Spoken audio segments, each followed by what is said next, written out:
మంగళంపేట అటవీ భూముల్లో 76.74 ఎకరాలు ఆక్రమణకి గురైనట్లు ఏరియల్ సర్వేలో తేలిందని డిప్యూటీ సీఎం కార్యాలయం వెల్లడించింది. దీంతో వైసీపీ నేత పెద్దిరెడ్డి రామచంద్రారెడ్డికి సంబంధం ఉందని పేర్కొంది.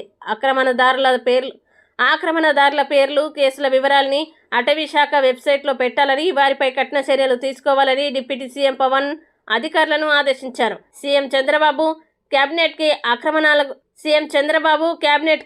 ఆక్రమణల గురించి వివరించి సమగ్ర దర్యాప్తుకు ఆదేశించారు.